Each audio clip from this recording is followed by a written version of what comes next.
कौन कहता है कि आसमां में सुराख नहीं होता? कौन कहता है कि आसमां में सुराख नहीं होता? एक पत्थर तो तबीयत से उछालो यारो। और जिनके मन में जज्बा होता है ना, उनके सामने मुसीबतें, परेशानियां कभी कोई मायने नहीं रखती।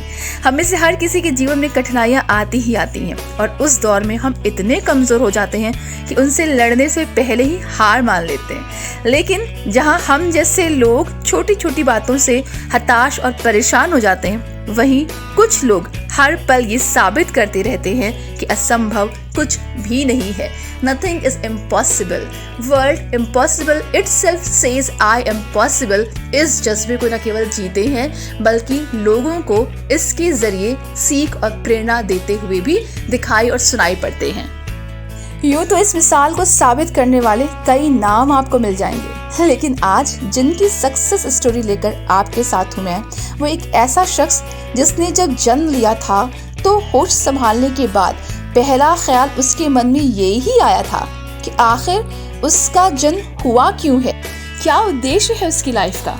क्योंकि जिस रूप में उसका जन्म हुआ था, यकीन मानिए हम में से कोई भी शख्स कभी भी ऐसी स्थिति में पैदा होना नहीं चाहता। डॉक्टर्स तक उसके इस विकार को सुधारने में असफल हो गए थे। लोगों ने तो यहाँ तक कहना शुरू कर दिया था कि तुम्हारा जीवन बेवजह है, बेमानी है, क्या करोगे ऐसा जीवन जीकर। लेकिन इन तमाम बातों के बावजूद उसने जीवन से हार नहीं मानी और एक आम इंसान की तरह जिंदगी जीने की कोशिश करते हुए वक्त के साथ बना दुनिया का top motivational speaker Nicholas Vujicic. Success story के इस दौर में एक वक्त ऐसा भी आया था जब 13 साल के निकोलस ने अपनी जिंदगी को खत्म करने की कोशिश भी की थी। हालांकि वो इसमें असफल रहे थे और उनकी मदर द्वारा उन्हें बचा लिया गया था। और फिर एक दिन उनकी माँ ने अखबार में प्रकाशित एक लेख निक को पढ़कर सुनाया, जिसमें एक विकलांग व्यक्ति के संघर्ष और सफलता की कहानी थी। निक को एहसास हुआ कि दुनिया में वो अकेले विकलांग नहीं है और परिश्रम और संघर्ष द्वारा आगे बढ़ा जा सकता है।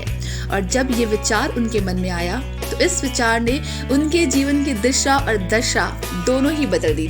टेट्रा अमीलिया सिंड्रोम, इस बीमारी से पीड़ित निकोलस वुजिसिक ने 19 साल की उम्र में अपनी पहली मोटिवेशनल स्पीच दी, जिस स्पीच ने न केवल ऐसे लोगों के दिलों में जिंदगी को जीने का जज्बा पैदा किया, बल्कि आज की डेट में दुनिया भर में निकोलस के करोड़ों अनुयायी हैं, फॉलोवर्स हैं, जो उन्हें देखकर प्रेरित होते हैं।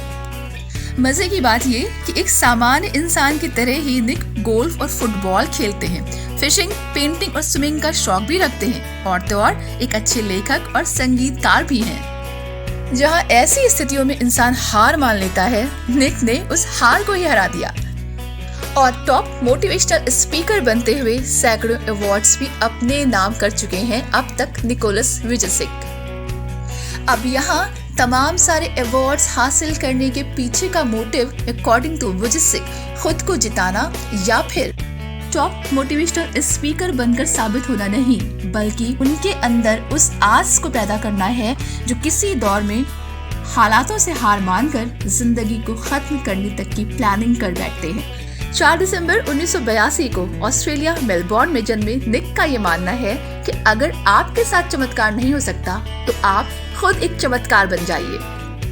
जिंदगी के द्वारा दी गई हर चीज को खुले मन से स्वीकार करना सीखिए, फिर चाहे वो मुश्किलें ही क्यों ना हो, क्योंकि मुश्किलें ही वो सीढ़ियां हैं जिन पर चढ़कर हमें जिंदगी में कामयाबी और खुशी मिलती है। आपको ये स्टोरी पसंद आई है तो don't forget to follow, subscribe and share, क्योंकि क्या पता आपके द्वारा किया गया एक शेयर किसी की बुझती आस के दीपक को वापस रोशनी दे जाए।